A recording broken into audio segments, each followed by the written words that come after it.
Pramo ato abusafremo munyina aha UTV so enie omayimu ene amakudo so nsem ayensa kan yaboaboa no eno ena edu so ayede bramo efri Africa Junction ewo Ekrakopon emu this way chocolate drink osudo hia ene enso share special ice ene so enso mu ode emu eyekoji ena so special drink sa enumekoi ene afofo enkai na akampom aso yasene ayede pram to reka seboy bramo de bedimu akotene bi enie Nana Adutwumwaa ekufo Ghana mampanyi ede ato erudifo akandifo nyina anim se eni de momodien se betumi aka yentam yentuma abo ano na fesu ne makodo ewo no so yede abom na no betumi aboa ama ohawdo so poa before ewo no yetumi aso ano Oswafo ohwe ensase ene emu ni paso so ede atu edwase ewo se ne makodo odomakoma ede adom omayi no adihye wo Ghana hase yetumi enya emu emfaso ne enya dwetire ene nimdie efirimu a betumi asesa ya brabo Director Emma Legal and Corporate Affairs Emma Food and Drugs Board Authority ede atwama nsanyina nim se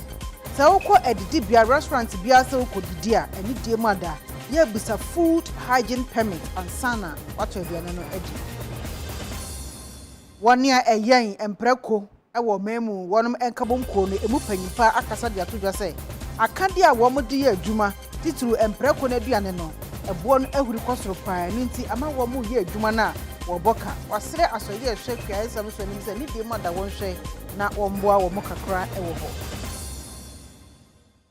Abusafo wei ane ensembia ebi eka wona editie na edihwe ene aso no sokrojia yede ebramo ewo UTV so ewo enkran abeka Junction Midday ede Afia Adutwumwaa Morosa me ena pram to reka sebono Midday ebramo afe emu ensam enie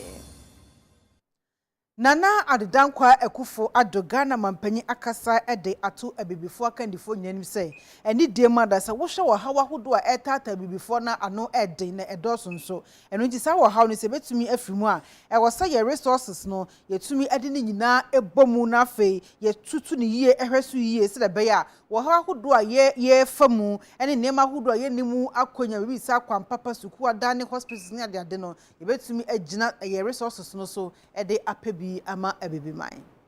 Ghana mampanyi Nana Adutwumwaa Akufo ede sansemnyana tudwa ewo dwumadie bia ne din da so ene infrastructure solution summit Africa Finance Corporation mpenfo ede hyehyɛ so ewo Nigeria onkropon Abuja emu Ghana mampanyi ka sayemo no ene ode to bibiman mpenfo nyina enim se mraso se bibiman ye nyina ne yetumi kan hobom ne yeboaboa ye ho na mampunto mapa emfa ne ntoma pan famfira ewo bibiman ahodo eso We cannot continue to be exporters of raw materials and expect to develop wealth in our economies. It's not going to happen. We have to be more concerned about the value-added component of economic development. I was very excited to hear the president of the AFC in his introductory remarks talking about the issue of cocoa, for instance, where $130 billion industry, the producers in Ghana and Cote d'Ivoire between them are responsible for 2/3 of the world's output of cocoa. We receive less than 10%, 6 to 7% in the value chain of cocoa. Those are statistics that cannot possibly continue. And that therefore there is a need for us to relook at our own strategy, our own policies, as far as cocoa development is concerned. In that area, it led us to an understanding with Cote d'Ivoire, which we call the Cocoa Initiative between our two countries, as part of a strategic relationship between our two countries, which is insisting on certain minimum interventions in the cocoa industry, both on the part of the consumers as well as the producers, to uplift the incomes of our farmers and expand our capacity to grow. And more importantly, focusing the attention on domestic production of chocolate. So the significant efforts are being made in Ghana not just now to produce the raw bean, but actually do something about its transformation in Ghana. So you have these critical areas of development, of growth, where we need to refocus how we intend to go about it. I know a children of Ghana man penny, as I did to penny for him say. Send a reassess corner be mine. You go to PMO, a will reassess Jama, so near Quasi Copesca. A young so free be my mupe. Sicana or Coperania de Bemobi, which a yimpono, Nessicado open your boom Jane. Near mouth finance and yard to me bois. I was a once wrote to me come with £2 once I be before penny for. Now couldn't I would also beat my bobo who's a car from no or to me any side. And the most significant is this so-called African risk premium. You have a situation where we go to the market for money and we pay much more than our equivalents elsewhere. You want to ask yourself the question why? It is because we are perceived as being riskier for the investors. Risk. How is that defined? Argentina, in recent times, has defaulted 9 separate occasions on its debt. Yet, 5-6 years ago, I believe it was in 2017, when Argentina went to the market to raise a 100-year bond, it ended up paying a coupon rate of, I believe it's 6.5% to 7%. Angola, which has not defaulted since the end of the Civil War on any of its debt obligations, went to the market at the same time and tried to raise a bond and was asked to pay 2 percentage points more than Argentina. So you ask yourself, what is it? What's going on? And these are the matters that the leaders on the continent, we need to find a solution for and address. You don't default on your debts, and yet you're considered a risk. How does that work? Risk is attached to people who time and again find it impossible or are unwilling to pay. We pay when we borrow. And so yet we're still being stigmatized as risky places to put your money. There's something which is not right about that equation, and we need to do something about it. Oswafa wo hye adwadie ene enwuma ensem so a woni ononyafo Alexander Kwadwo Chirematin akasa ede atodwa se Africa Free Trade Continental so ya eba omayi emu no e wosi etumi ejina so ne ma yakonya bi se de be ya ye betumi aprisika semu empuntuo na ebrekro no anso no enima hodo a ye nimu akonya no yetumi ade epebie na afen so etumi eye enwumaku akese aso ye ema omamu ekoba ne sampa eye cement enwumaku ahodo e wo omamu no chese bedoso amomobo no so etumi akofom ye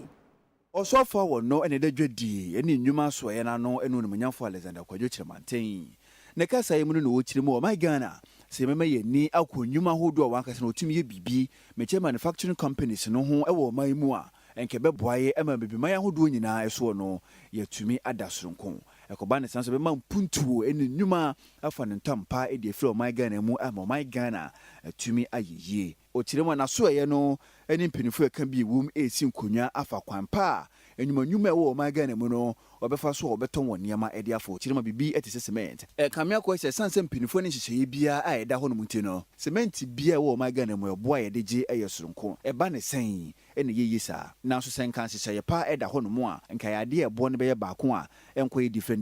openyere de sanse menyana tudwa e wodwumadi bia ne edin da so ase kire ne se kwampa obetumi afa so bo adwuma hodo e de ato ho no modwadi aso ye num na manfo nso enye biaye a third national lecture on job prospect and opportunities in the trade industry sector as adwumadi economical and social relations department e wo praise bi asafonum e na hyehyeye. We are developing Ghana as the manufacturing hub for the continent. All these industrial initiatives I'm talking about, they are geared towards making Ghana, if you like, the new China of Africa, making Ghana the new manufacturing hub. So it takes time, and I think that we're at a point where the fruits of our labor will start showing. We are also building Ghana into a financial services center for the continent. So basically, these are the elements of our Ghana-Africa strategy. And I hope we can continue to work with the Presbyterian Church to advance some of these ideas. In each of these sectors, we are identifying local companies who can team up with foreign investors to be able to propel their efforts in this direction. Enu achire no no osofo no esade tudwa say e mabiri no obi ayi wani swadi hunu so pese obi wadwuma no aban no enam youth start program so e de sakonya no e de ato honom enti mabiri no obi antena ho emfa ne nsa nche ne demiri fam so wonya adwuma nye. The government, if you recall, in our budget statement focused on the new direction that government is pursuing, that we want to develop an entrepreneurial nation. This is where the government is trying to move to develop an entrepreneurial nation. And so in that regard, government has established what is called the Youth Start program. Youth Start program. And government has earmarked an amount of 1 billion Ghana cedis, both grants and grants and then soft loans to assist startup businesses or early stage businesses that are looking for capital to expand. Mikaisa Ghana buying back soon. My penny not say I'm in a hurry. Me pentem near there. I mean, Mumna MSS, or mine human dos do. Enti Harry no, H. capital. Now among ya Harry in them. Now, say, I'm for a breast human. The number of unemployed, no more to do our own human, almost de be almost dos. Now, a dos will be breaching, and you might provide no do. And the young Harry Nintem. And your minister, I can't, Omo Yahoo Juma, and the Uber University no. Now, our dream be, or what you must say, me free ha, me koya Juma be. And the Uber school, Uber free school, how call or Manumuno, and our corner. Now, who are Juma Yadada? Mpo a who call ma afofro ejuma, and yes, who call say government employee, changing government employee, but one Casano who are Juma, Wunsan Juma, or Wunsema, who call ye. Now, what boa from Po Anya Juma, yeah. Oswafa wo share ensase ene emu ne paso a woni onunya for Samuel Abu Jinapo ede atudwa se enema hudu a odoma kuma ede adom yakwa ene de yakase abepre enya no awsa ganafo etumi enyamu emfaso dwetire ene nimdie ewum se de beya bema ahokyere anu abrase. So that is extremely important. I mean, for instance, in Ghana, I mean, as you may be aware, Ghana is a very democratic country. Ghana is as democratic as any country in the world. I feel very proud in saying that all the time. Where the rule of law is not an exception, it's the norm. Democratic accountability is ingrained in the Ghanaian society. And so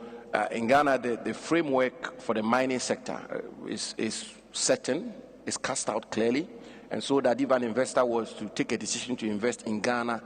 you are certain that you are investing in a country which is highly democratic, where the rule of law prevails, where the sanctity of contract is the norm, not the exception. And so that if we get into negotiations and we cast the terms of our negotiation in a contract, you can be rest assured that it will be respected. We may have an opportunity to get into details about the issue of the phenomenon of resource nationalism. But I will conclude by submitting and doing so forcefully that at the heart of it should be the policy and legislative framework, right? Because that is where the problem arises, where you have the policy which is cast out clearly, and you have the legislative framework or the statutory framework or the legal framework which is known to both investors and the state. And so that if an investor were to come into Ghana, he knows the local content laws clearly. He knows the fiscal framework we work with in our country clearly. The regulatory framework is well known, so the rules don't get changed in the middle of the game. I think with these two pillars of clear, certain policy and legislative framework, we should be able to deal with this phenomenon which has become a major issue.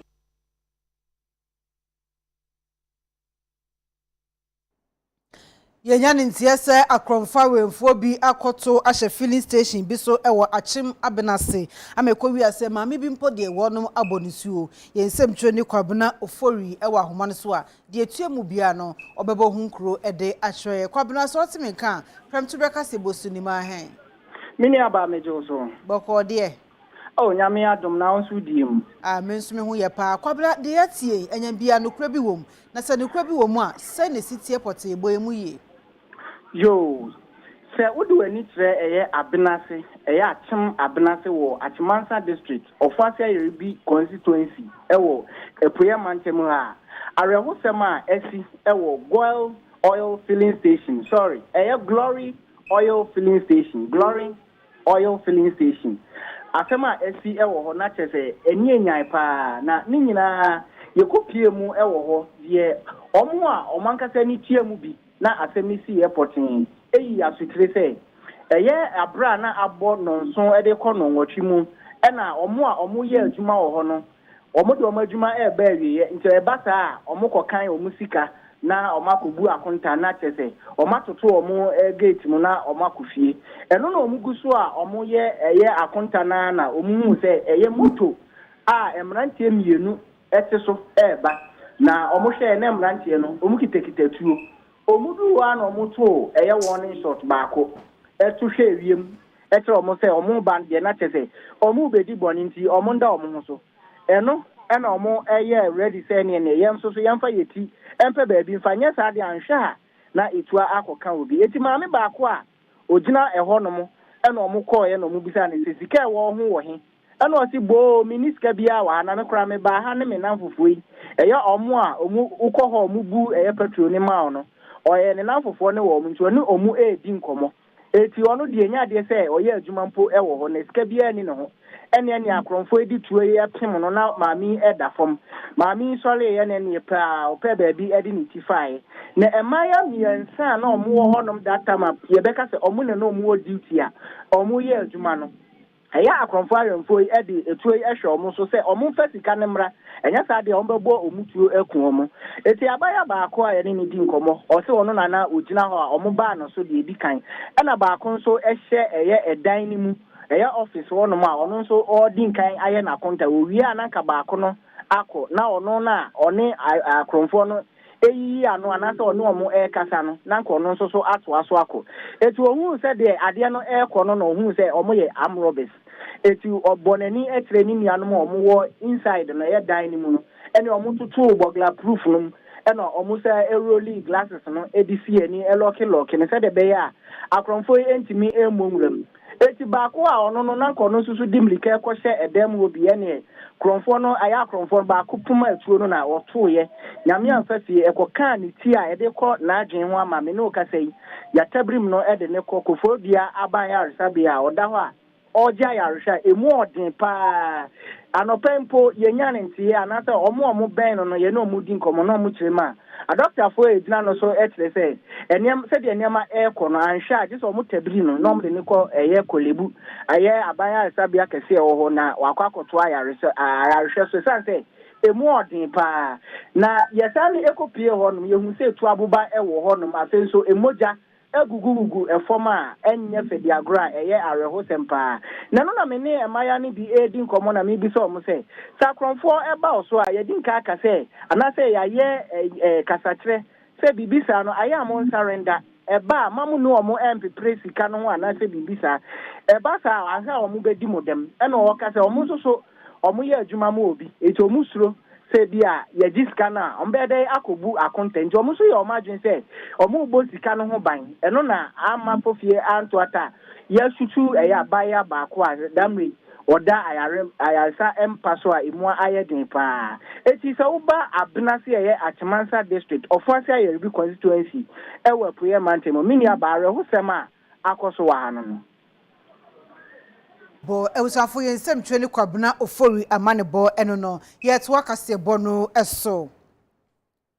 Ma wako restaurants enya ntiye se eyade a mass food poisoning bi akoso we na Food and Drugs Board Authority for ejina so a wonum ede akoto sa restaurants no emu na no na director Emma Legal and Corporate Affairs Food and Drugs Board Authority wajina so ede ato amansan nyina anim se wo borra restaurant bia didi bia so kodidi a eni die manda ye busa food hygiene permit ansana wato aduane no edi. Yeah, woman say all restaurants, yeah, from food service establishment, restaurants, you can only have. So, Ube because I don't put up with a Juma. You hear, I say, Baba FD, issue to be a friend of food hygiene permit. That food hygiene permit, as I remember, food hygiene permit, the bank of the year, especially if the show may be out of Yamas. The friend be supply quality assurance. Where do you get your supplies from? The best storage facility, cold storage, and other storage facilities. How you prepare your food, personnel hygiene, the sanitation in the premises. So we are satisfied. Then we issue you with what you call food hygiene permit. I'm urging Obiasa, Oko restaurants, they are. And FDA hygiene permit, I won't find self as I was saying. But who FDA food hygiene permit? Munibia, but no one advice. Now I FDA is what I should say because who FDA permit, because I give it a moment to me. The year we after giving you the permits, no. Once every year,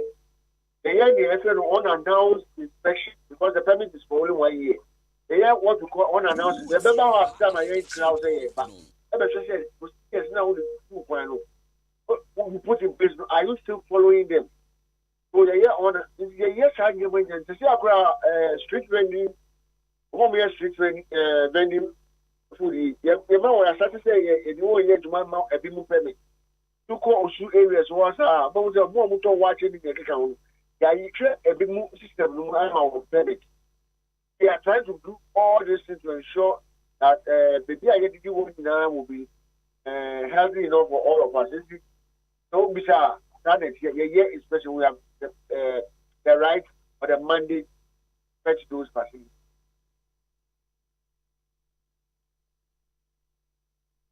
I was for young Kwa Manasonian and Sam Johnny Joseph Kubi and more and Como, Nyan and Siasa will call a Wutu Senya Wester. Krobi or me friend Bonsuku. Near see and Quada a was our Quonimono, do one noir, a soda no pa, or more and Coscu, at the ya, or Manya Froye, Najumana and say. A quiet walk Cronimono, and I'm say and Yanadani Amnam Nancy, and Koday Soria, no Macotesa. Na wo mo ede fele kwano ba bi ntokro won kese o mu siesie kwano ana o mu siesie no so aka bi aduru ho a na mo musika enkoda na hu se no sika wom o mu nya sika firi manu ntino wo mu enko school yensem twone Joseph Kubi e ho honom Joseph so atime ka ma hen me jusu boko de nyame adom boye yo me ne o ka se de o be pie mu e wutu senya weta enkola e wo ha no sisi ano de nkama ye omonya etuma foforo omo ya anisa na se wofi eye bonsoku na wo ni kire eye senya ebe se ko ojobi akọ kobrano anapensu kwan a eda home no emuchi yie pa na ekwan nifa ni nyina etutu pa enye atem kitwa na se obi yare krapo na edi ni efi eye bonsoku ebe se ede akosenya anase kasoa the way ekwan na ye no enye atem kuma nusu yentini ama enkola ewo ta akro nusu no omu nko school na neja ama omu nko school ni nya ne se omu sore anapa na se muda omu tare wo fie no muda mo ni kire eye school kwan so a no omu akoyi omu ntare no e de gu eye nremu bebi no omu akogina kwan no so aya ne se omu tete kwan no be wo se omu kita hibaro omu ko high hibaro no eye 5 cities afi eye bosoku amwa no mu da be ja kwan no so no ma tutu enwe na ewo eye ekwan ni nja ho no no mu de gu eye ka kwan no so edu emo ye ne sa na ka bia be so mo bia no mu se fatu for into enkola na kasa no do ma fo na ehu omo nti omu du wa me da tu for mu be wa na o da tu for na enkola no akwa ama eye adova for any eye awufo ewo eye sa bia ya mabubo di ni nya no omubofu yie pa se ebeba ni sei na omo akwan omo to aba to na so ekwan etego omo no ekwan enye na abanka chipeni onyafo Joseph Edu omo da tu nani ma da to de bia de asemo ka che omo say is in the pipeline omo hu be pipeline line no enam ama mi konkola na wofo ni bi ho na omo kokasa ye de omo che mo say omo de omo nyan say do na pa omo gare mo ma no maka tum so omo ko school na omo nim say eya omo bejeja eya ekwan no so edi sa adwuma no eno rema mi ko eya wutu senya we to home asamro home tanka mi ni orenya for Joseph Edu e ko kasa mi do ho no bensa na pa ya bo benso no ndu no onyam bedu ye mi friend wo phone su sa so no we to me afa phone no nti na mi ni o kasa ide nkwala no sisi na omo nya djuma fofura omo ye mi bi so omo say edu eda ba ko say na omo nya ebi mo kire mo say omo edu da ko mo tumi nya 70 cedis obi mo tumi nya 50 cedis nti tap say obe ko school pa ko tra class teacher be shino aba be je kwan mu what stand do take aka gu kwa so obenya sika nko ade and obeja school mu na wa ba be tete ekwan no mitu omo fo bia se anka se djuma ya omo yi omo njai no mu nkofie omo antie ni America no ba ko kwa wo mu kire mi se abribi omo se kwan no su sa na eye tipa bi bedwom na onke mu ebika ode no ma akwan no ba ko every year to re mu ma de na mu buye e ma mu ko kikire e wo senya mo titiri wiye no wasa abeja kwan no so biemu a o yesa ejuma amene o ka sei enso ni ejese ohu nkwala no so enye to mu fie no ewe enim bia nkwala to fi wa ye be ka sei bia omo fie de be 12 years to 8 years mo omo no omo di sa juma amene o ka sei ewe wutu tenya west ekwan so Jacob mo ene wa manebo ebusafo yensem chiro ni Jacob Kubi amanebo ena ode akogwo ne yeto akase bono eso encha ye en Electricity Company of Ghana and Ghana Water Company Limited one of the krata koma Public Utilities and Regulatory Commission PURC for say enema hudu a womde ye adwuma na ebo na hudi kwosoro pa no ntise nka beya enkane ne nsuo boode wonom entutumu na krata ECG and Ghana Water ede koma PURC for no womo chese afei enombe pense mu asi ehu ginaye Catch Ghana for say, because the tariff has just started, the process has just started. Yenyen do baby nti enye say bia mo present say omo hia 148%, 300%, na just say the percentages no e ma omo.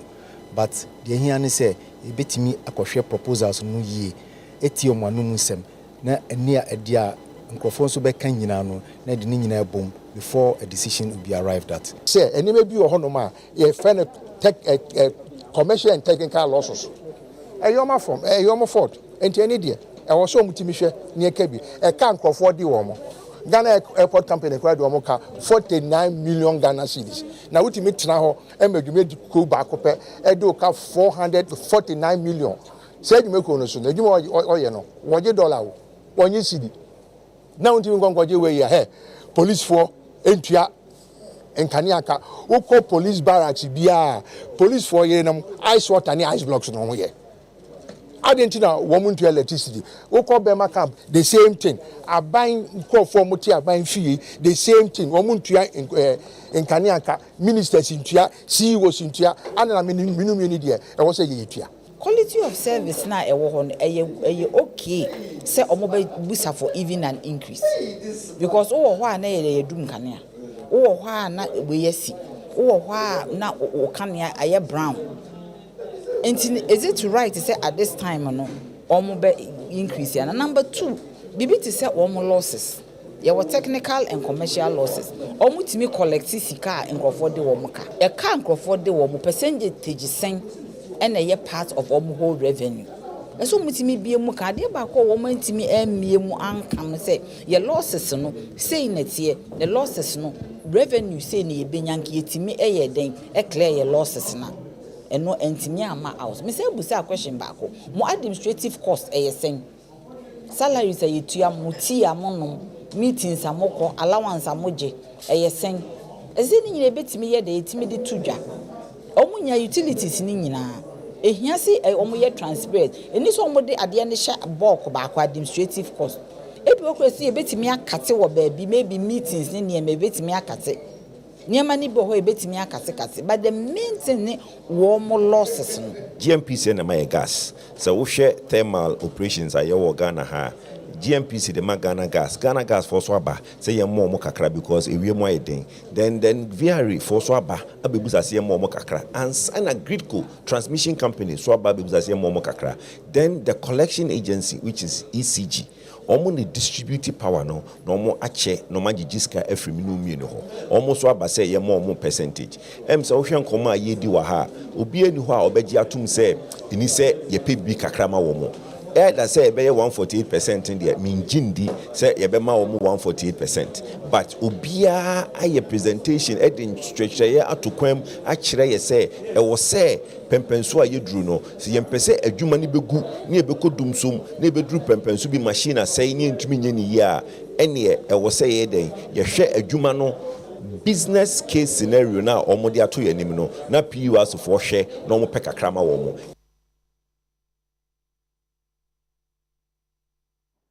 Awusanfo ye sad mo akwa ahoma no subio ne ye nsemtwo ne Steven Secretary abo enkomo no bekasa afri amansie central krobi a watudin Jacobu na ne nyina ne say ye nyantiye afri ho say maami bi akoto na banoma anane stepchild atwene agyanan bia mu Steven sortment ka ma hen ya na me nuaba ohun ye de nankupo gusu e hilai yo Steven Edin Kano maame no eye ne abanoma ne stepchild said de mekae no anase ono an nasene mu ba bacho eye ono an kasa ne yemba wanyinse na boso menkono yo boye mu ye ya me nuaba me da se ensem nyina si kura ye pe ni se Jacobu okay na Jacobu no ewo Amansia Central District ewo Asante Mantemu a chese district no kwa no ho na ye district capital na ne nyina ni se woman bi ewo kromo no ma wo ye troba ana enkwara ono omo ye adwuma no emu ba ko a edin ayen saka chese ye fe ni Emilia na omu susu se Emilia no na wafa afuro enti abebi a obubuta ni bia no so da bi ye duro bi na onom ye ana nansen kese na wo ye enti ayen nim ana wanyem na no mo chese anura opanyi bi a fie eben baabi a Jacobu wo magya nan ni wo no se anwumwe be se nonsia ne fa kon no so mu ho no ohun se aketesia no wo hwese de wasia mi na mi na wo na okogu agya nan so atumi se bibi ha no enti aketesia ne fie agya nan no so pie ye no anche ana foforo mo ko wo no ko hu se baabi a public toilet ye gi ayinifa egum no akwala sun efi ho no mo eba enti omukobo assembly member o amane ono so mbo ayoba ama onabu fosia efe carpenter fo ni mpanimfo ama omukobu ho no omukobu ye na mpaniampa no akoda yawo ne dano a oye abema a chese ne fuma ne kwa na nti etua so a osu eno na omu pensio kokoro ne ho e de akwa ne kopie mu o St. Peter's Hospital and so Jacobu ho ama anes bo ho no etwa ne fuma ne ade edi no ye no ama akwa ne huza pe de nisuna no odin na eno na omu gusu e pese na hwan pa na boso menkono obetumi akoyi ne ba awo akwa na koto agyanan buza no enti hwemu ko hu se sa ketesi e we adwuma otwa ba we na be ye wono a ampa omukọ man Jacobu police pasote a police for aketesi ya aketesi so ono de wo ka na tie wo hu da so ono kwa no wonyemo inu akoyi agu omudi ni free police station e by e wo Jacobu hospital ho biemu a midwife wo ko fi na chese sabio wohwe ni pokuya na nufusuo firi mu ba sabi omu firi na senso chese chese obi a wawo be se enam yenu no enso omu ka biara aketesi esi ono de enya de watimi awo ewo mu se nufusuo firi nufu mu ba sabio omu firi na chese wawo enso on de osinye ono a entitema UTV news ye firi ono na nam seketesi ani nyintu munti no na omu sa de no ko police fo akati na ọmako yi ehwemu na ye ba na anijisam ne se akwada no na odaso eti nkwamu a osu kama ọmanye sese nia ye die ye nya oba dan bia ma nnum na ene na nkwada bia ni abai ọmọkwe bia ma no na hon na akwaya asem kakra se so akoba sei aketesi anyi ntumi hwan ande di ni sika ekoto sa aduani edi ama akwada yi enti Jacobu asante mantemu oba tumi anyi nsa aboso menkono awu akwada na wie nanso wadna kwese agya na ma sabe kese die nyankopa adum akwa no da so tiase Yedanyame ase Steven Statre mo ene wa manbo ebusuafo yensem 27 Statre amanbo ena ode akogoni yeto akase bono eso se yekọ kumase brono baako ede asafo a yenya ne ntie se baabi omutu bola eguo no yekọ hu se akoda bia oye oba na wonya ni afe wawu eda bola no so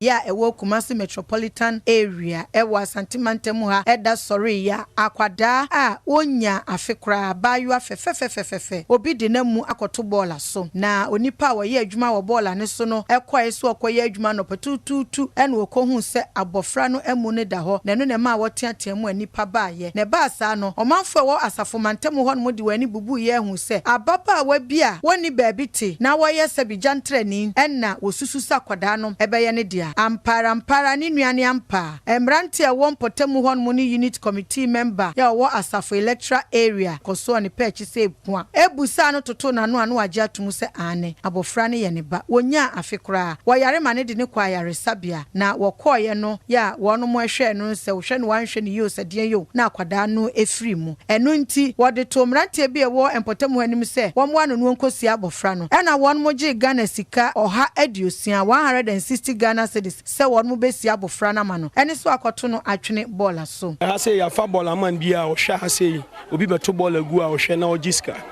enti asem o kan ne se anopai bola no so o yi ade onim se bia e bola no bia 20 o yi atu ye enti o hwe no na ya kola wawu be 4 months ene dem ena otie mo no kra na o su enti me ko hwe na chese eye no kra se de o ka no obi abeto akola na ene atwene enti mitietie mu ano guy ba ko akra no obesina ko school no o se enu anwumre ohun se overhead na se eye maami bi ne ne ba eda ho na akola no esu ni we enti ohun se maami no e na abeto sa akola na eden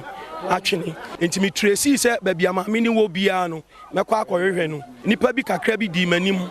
ema mekofa maami na de ne eden e ba mi busa maami no asama kan say ya nukre ne ba no so de ne call hospital na akra ne wuye na doctors ne say omla mesie no oba because of say adwene no NCC no mama bi wa se ho omu gene sky 1.6 so omu besie na ma no de maame ne kan na meka omu besie na ma no nti mama no na beto ne twene ball and so no kra no onim se omu de na beto a maame ne nkire mu no no mbesa se ya adwuma na me mu sa da kan so na me sima men tiara kan me tiara kan na kwa ne yere akwa ne form na me si akwa nso wanyini o na me fre mpenyimfo se mbehwe na me kotan akwa na wu Assemblyman wo asafo electoral area honorable Ernest Okan ene UTV Central for Kasai efa ensemi hu case ni si anopai no na we se etu anamon kwa Asukwa police station ko bo mo amane ansana ye hu kwan ye befa so ampa omo nso ba ha ti omo abefa oba no ni akwala ni na so omo komo kire omo firu a ebehia omo police station na ye hu anamon a ebetu afa ho ade ha adwene pa emprewanyin sen ade a ekoso ewo area ha ye wo places bebre o asafo electoral area obehu sa emeye te se bebre ho nti ehwe kwan nam so a ebenya nji obi o mbetimi apartner ya ke ebenya nsan no nyuma bi ama omo na aboa masa ade na etu atwa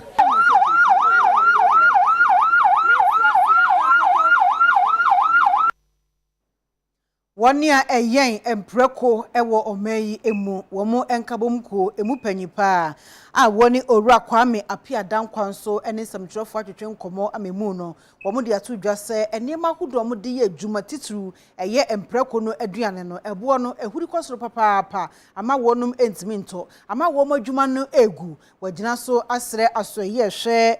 kuaye so enim se ni de mada wonhwe no mo mo se de be ya emo ni nuane ene nema nkae no ebo no bekosoro ama omo atoaso akita omo adwuma no aye enuane a yɛde ma yɛ mmoa no bɔ no akɔsoro paa ama yɛ members ni wɔ kora ɔmo farms no ɔmo atutum enti as leadership ni yɛhu sɛ daabi yɛka sɛ yɛtena ase a yɛnka ho hwee bɛha adwene yɛne ɔmo bɛtotɔ yɛ nam no ɛde kɔyɛ joint kɔyɛ restaurant ɛde supply malls no so akasa kakra na yɛama ɔmo ate aseɛ sɛ edwuma no bɛkɔso yie ma yɛn as farmers na ɔmo manya bi abɛtɔ akɔyɛ mo edwuma just yɛ toto bo no mu kakra sɛ de midi kan ebro last year yɛ tɔ na 56 Ghana cedis say akɔyɛ dru 175 soya na 160 akɔyɛ dru 290 rice bran a na nipa bebre kra mfa nyom edwuma 17 cedis ɛkɔ 55 palm kernel cake say nso yɛ akɔ 60 cedis enti sɛ yɛkase yɛ gyina hɔ atɔn yɛ mmoa no saa 12 cedis 13 cedis na yɛ tɔn dada na ɛmmoa adwuma no yɛde abɛto amansan anim sɛ yɛ farmers no nyinaa o minimum kyerɛ sɛ wode akyɛ de wɔba bɛtɔ waboa no koraa ɛyɛ 15 cedis a kilo ɛno akyi no yɛmpɛ sɛ obia bɛkɔ obi afuom na wakɔkɔfa no aboa a ɔmmeɛ nwei na ɔbɛka sɛ mede bi de m'ani na ɛhwɛ atɔ aboa no daabi miɛmfa no nsan scales or 50 kilos times 15 or 70 times 15 na kyerɛ sɛ obi ensisi ne nyɔnko ɛno akyi no yɛpɛ sɛ yɛbɔ yɛ mmoa no ho ban nti sɛ ɛmmoa ɛdi ɔm firi yɛmfa no sɛ srem ne ɛde ɔm agu truck mu a ne ɛde ɔm aba Ashanti region ne abɛtɔn ne yɛhu sɛ saa mmoaboa no ɔmnam ne swine fever no ba nti yɛpɛ sɛ ministry ɛne veterinary officers no ɔm yɛ alert na obi a ɔpɛ sɛ ɔde bebiara no ɔmaki sure sɛ yɛama no the right permit ɔma test no ehu sɛ mmoa no yɛ hygienic and yɛde ɔma ba ɛnyɛ saa mɛmpere ma aboa bi ankɔso any border into any of the regions because ɛne ɛkɔfa problem ne ba because ɛsɛ no so waboa wu a wabɔ ka osika nyinaa ahye ne yɛntumi ntena hɔ mmea sika so ɛntoa so ɛnhyɛ saa nti ɛno ne nneɛma a yɛde ato so yɛbɛsa de akɔ akɔto wɔn anim bio sɛ wɔyɛ gyina a yɛsi yɛ ɛpɛ sɛ ɔmo boa yɛn na yɛ adwuma because yɛ farmers no deɛ yɛntumi nkɔyɛ yɛni tumi no but agric ministry ɛne agric no ɛna ɛbɛtumi ayɛ because under normal circumstance no koraa sɛ ɔde waboa efiri beebi kɔ beebi a ɛwɔ sɛ ɔnya permit wate aseɛ nti saa permit no mu no ɛna ɔmo de ba no ɔmo bɛbɛki sure sɛ ɛmoa no ɔmo yɛ hygienic a yɛbɛtumi de ɔmo move from one place to another yɛhwɛ na sɛ ɔnya a yɛmpere ɛna nipa no so ɔhu sɛ ne mmoa no ni saa wɔden koraa ɔmfa start journey in the first place ɛmɛ ne mbɛfa problem ma the whole country because ɛba Accra before obehu na eduru Cape Coast na eduru Western region ɛne nyinaa so ɛha adwen Awuzafo agudie mu nsam ɛna eduru so bongo difara ayekrado ɔde bɛtoa so yɛtwe ho abasisia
After for Brasso, we UTV Sports and editor Cassie Bonso Amamo David Ofori Safo Bongo Di Fara Namden Semino Eba. The phone Semino Dawson, the kind of Asadama, that's the way chocolate drink. You hear? I own so share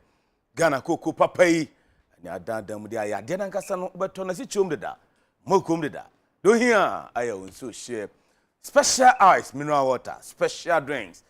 We can insert your party B engagement. Adore, you may dear be a woody. Say ye now ya for several moves and we a guy when you be pa. Now we are special. International known special ice, mineral water, and special drinks. You won't mean to my Tadian. On say come up, on say Tija. A coye F and Cassa. A grosser ventures, and I'm wife is a grosser dear, banner de pampa dear. The whole Ghana, wano ena etiso akwadao peniu obao bemo. Jumedie bia gross abe pam wata de edi amount. And I'm from Miss Grace Safo out there grosser jumakuna no non pam wata de amount. The number is 0244 250 420 0244 250 420. Omachi kwan wo Darkman Avenue. Crown Palace Hotel no echiripe. Niwa ku na ebu ama wie me da agudie mu nsem eto akase ebo no samamo. Ye hyase ane eba studios aba bedin komo. Isanse Ghana be host Africa Games next year 2023. Now the local organizing committee nyanti SMPN4 e de baako aka ho no me nipa nkron si baako abeka ho ama no ayedu. Eno achi kra no afimu ese nwa no mo di dem omo World Cup amputee World Cup baso ewo Turkey na African champions aye Ghana no ya tese mentem ho asintin ahwe na Ghana team no ankobi ehun nsem etesei obeni amene bebo nkomi obi anim no Ora Samson Dean, the chief executive officer at the African origin afei the whole Africa Paralympics ono any president ono kroya and a local organizing committee for Ghana 2023 all Africa Games no you don't know account. Obani kese mo kwa about UTV. Yaja bongo. President. Africa bongo. President. Bongo di fara. Congrats. Thank you. Itinkwa. Ejina itinkwa enokre aminchia eye wati for na minchia eye UTV Penny4. Okay. Minu ya penny fada Dixon. Minu ya penny ba kope. Mechiao ene mabawa so ye me ya na me basoro. Godfather. Oh, you brutal. Oh, heavy pa. Say adwuma no no ana so you kakra bibia ni support na or the aba. Wow. I'm say oh, you very flexible. Timecha no so or hwe ya area imecha no. Okay. Yo, Africa president. They say the local organizing committee for Africa Games. Ghana 2023 the what can be? Exactly. Feeling it to saying that then I would be on board. Oh, I'm say Edumadi ID wo Ghana ha obia ya we how yesi aboa sports development. Okay. Emu kakra na ya de abepiem ewo the management of African sports when it comes to disability. Okay. Edumadi ye no ene say yebehwa ama yenuano ma sabi omadi dem ebetimi participate in the sports ewo wiase. Wo hwa ama no ne a krobite Canada, US, Australia and in those countries in na ombom homodi na edumadi ye di na ewo say so yenim de kakra ye wo no. Yede ban yede boa ye man. Okay. Because abontin so for kuraji etumu a ye man so e was na so do. Let me say we heard the appointment of the forming of the LOC no. Enema ka krabiti chima. Let me say misunderstanding bi kwa chinti me say sabi mistake bi bai. Okay. Ti emuna eye president of the republic Nana Danko Akufo-Addo. E de eye krata ma the minister said we mo make sure say me part of it. Ti honorable Mustafa Yusuf Adaroma na enra no. Me say last year ton na was say Kamebaso. But now I win madaji adwuma na niam bebre nti tinra na we say me ko committee ni so na me ko hwe na me make sure say me support the current committee no. Okay. Ama de o ma sha se dada no on betumi awie na aye kama. Na so na yeso ni to ade hu eda ye ni so e wa Africa ha no de pese eye African Games no eye na ekwan be fa so a de ni so ade hu eda Africa ni so say you be the first ever African Para Games e wo Ghana ha. Okay. And this time no what we are looking at and say yani LOC better because already I arrangement be from IPC, from Paris 2024, from African Paralympic Committee, and our sponsors are on person on board with regards to the promotion of para sports. Okay. It's here the person and say me ma course no na we say Midday negotiation na consultation course within the board no na me de tumpanifo anum ni di adwene babren krom say okay all those games ne bo ho et say Commonwealth games here be koyi but ye de ne de ye pese para no etene ho so that when fans are coming to the stadium even if they are not coming krana we want people the report to focus on para sports and Africa will use this as a means to qualify to the Paris 2024 Paralympic Games. So a big opportunity for the Ghanaian sports athletes now because there will be an expansion of facility, expansion of the team size and the development. You focus on development. Into the next 2-3 years, we are expecting say by the time we go Paris, not the Ghana team be there, and it's a medal abano. Yeah, you are reaching say team 1 or 2 4 athletes be in say omo ko Paris akọ medal aba. It is how say we nyina na kan we man ra minister ehwe say menko board no so na nyame adom so chairman of the LOC no so buy ebe welcome me kama say Dr. Kwaku so asare one Rex Brobe omobo modern buy ma ye ade ne fefefe etina African Games no ma ba board no so a me beboa amagana for yes, I hope Boa Ghana, you host Africa Games. I say, I used to like that.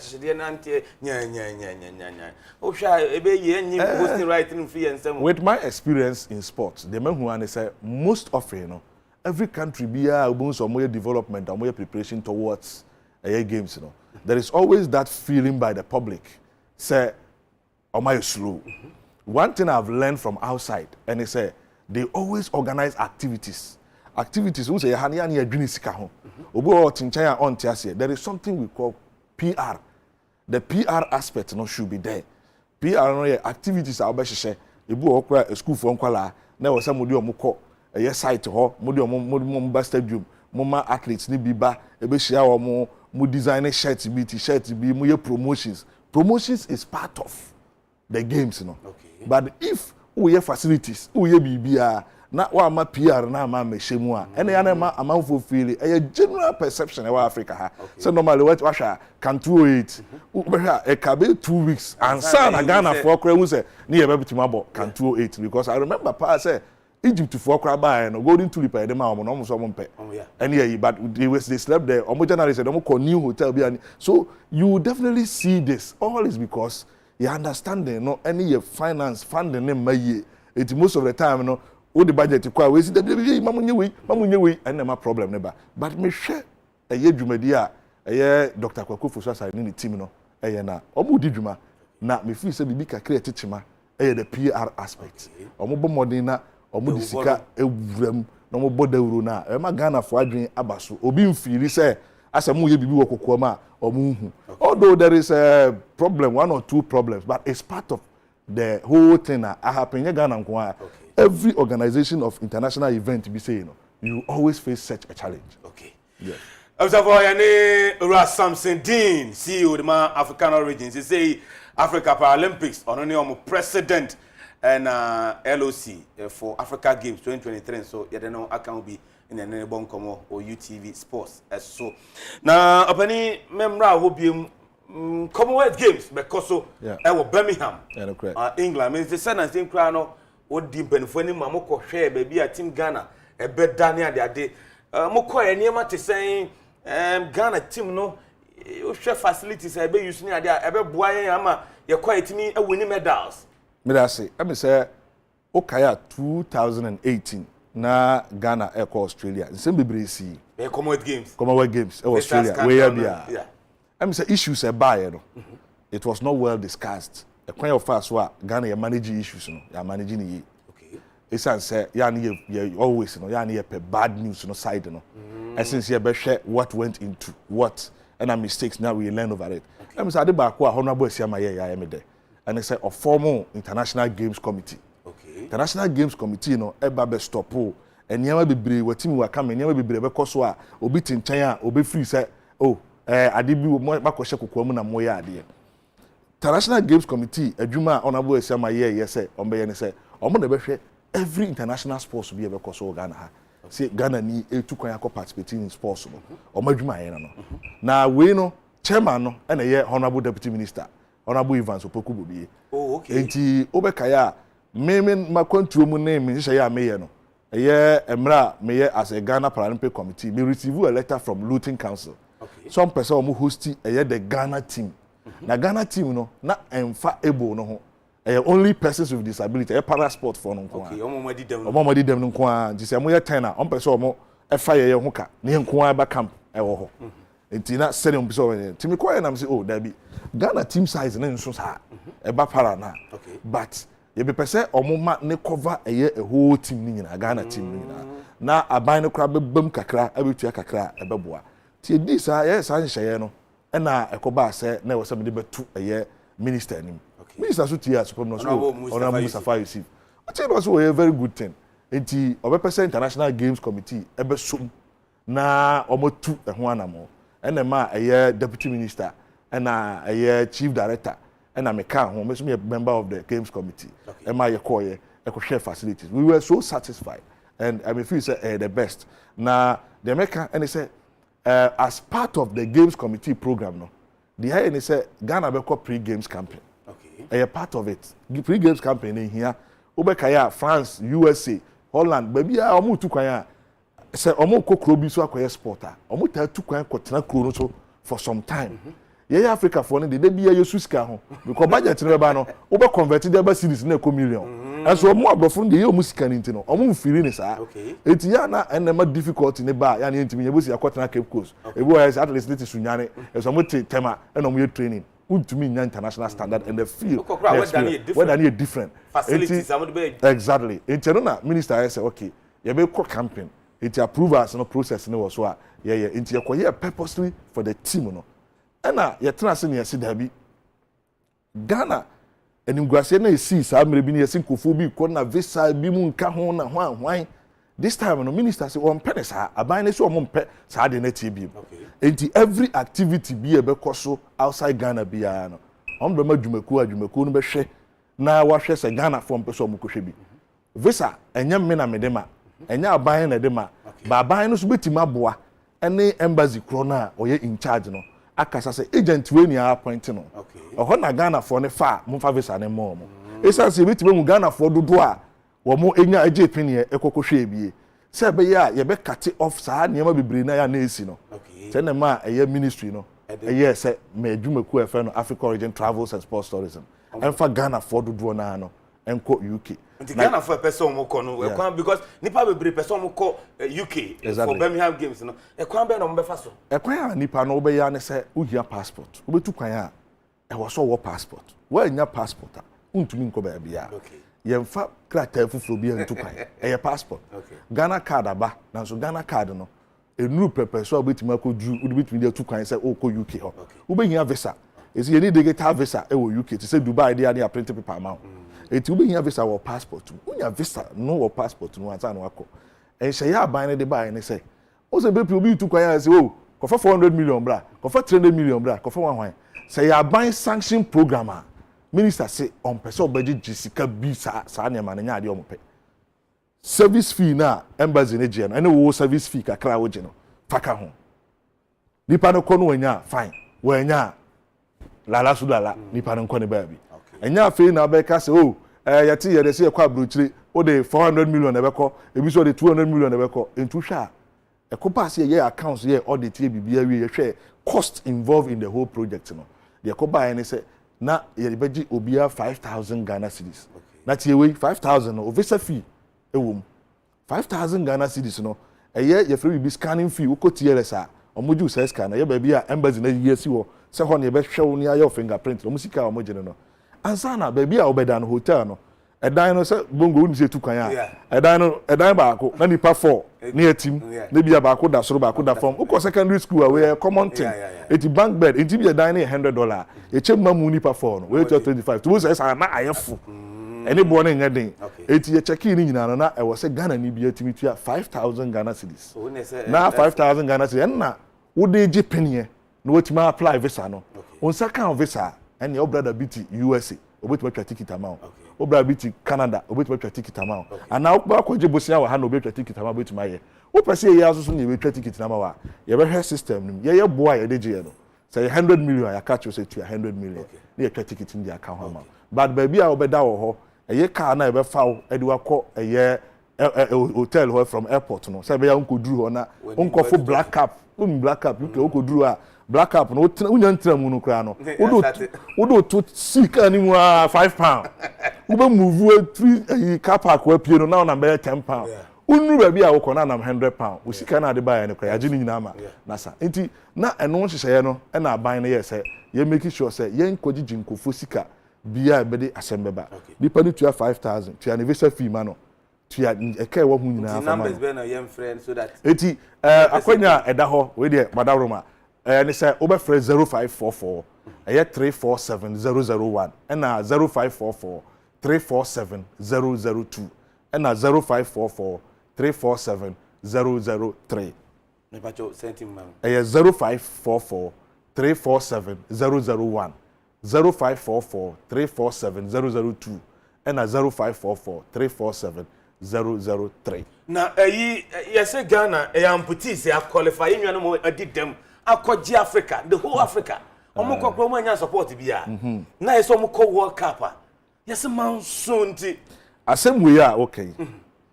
Afia twa mu na em say August busumi ni me ho na Turkish Ghana embassy wo Turkey afra me omo fra me no mo say eye Ghana amputee team no ewo ne ho ewo mo ho na me mo makwanya no mo nkobo eye tournament no and am say David da de eja me kra say David da ene say court eye group baako ewo court a omo say from Amputee Football Federation court a omo ko ya ne say omo say bongo oti Peace FM ha o program ya sports ye fa ne say UTV Sports enti o ko register general no na UTV Sports nya register na wo bongo na wote ha no wo ko register general na ko register UTV Sports uwe ya say UTV voi muni to bia say was mo run UTV Sports and I songo run fire for fire o si songo ni right bia so multimedia phone right bia to do fire for fire we have to assume entina no e was so dey aban Ministry of Youth and Sports National Sports Authority MPC na me dan no eko court na association na eye omaye sports amaye nyina ya hu no association so dey nyina eko court enti fiansia ni 6 years fiansia ni eye amputee football no enkoso ewo Ghana ha enti aboa ma nipa kuo bi we a na omafa omo ma form amputee club na omo akwaje visa omo so ko friendly match na omo ko na Europa group na omo so akwaje visa omo ko friendly match na omo ko metina sia na medwene hu ana me say nkofo we agenda na anini we sa de anya problem ye be solve problem no me call minister na me say nkofo ya kwaje cap ba we cap na wo say mo ko but minister ye nyina yemfa adwene court na wo ho no it doesn't bar us from organizing the sports so mama akwanya ne 2 minutes dia na obaki dia ye betimi a organize amputee sports no football na manako ye and na minister adwene ho no say sadi ya yenye letter ya appointing kofobi me ho na world body natural letter bae say Ghana ntokwane nti omoyi Ghana free World Cup nim abeto reserve na ansa no mde Ghana beba back no je say aban no agi tum say aban no be from committee e be hwe national team no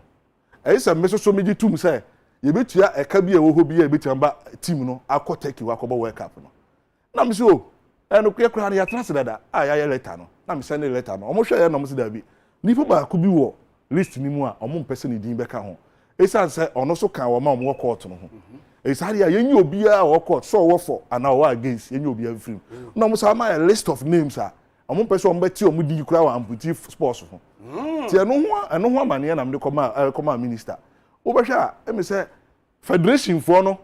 antimase ne se de niam si ko no wo be wuze na no omo control letter bi koma chief of staff say na me share china me bibi enu a amputee Midday de me ya ne se be develop sports no etene e de nyame ase se esentwofo ya fra mu nyina momra eye Ministry of Youth and Sports conference room minister conference room also wo share stakeholders nyina no waka ni so ade hunu the vision as to direction of person eye amputee no eko eno no any direction eye nyina you support Africa president we dem komuna de barrier brand so ko e be da CP bongo Africa president bongo that's na me chia Father Dixon so the only godfather ya minister the superhero ana mausi worker why dey pa oya aduma na me chia wo ya wo crew ni nyina o ma like o ma ya dey yeah editors if we men's and prince of pene team ni nyina abta for ya ni Ura Samson Dean see you at the African origin. Onukroya Africa Paralympics. Wono ne dano with the whole Africa. Ana eneno edi enkomono. Neno so na ejina ade agudi mu nsem no akọ na wie ewo kasebo no eso. There said that's the way chocolate drink. Don't hear you so share a special ice mineral water special drink. Or the phone be we are special. Now say me ntoma tadi, you say come up e kuyi keke. Grosser Ventures ne pam matadi and mama. Fra Grosser Cecia was 0244 250 420. Afia Adutwumwaa Morosa. Hey man. Yeah, we don't be. What are they? Grocer. It's number now. The two jano. Grocer ne pam matadi. More pam madi no more pam man so. Grocer da wasi. Meeting so the Living God Salon. One and a year. Madam Asantua number no 0244 82 96 82 0244 82 96 82 or Bebo ATB a day amount. I was a forecast a bono as Midday at the Afia. Adutwumwaa Morosa. David Ofori Safo Bongo Differa. Yeah, cram.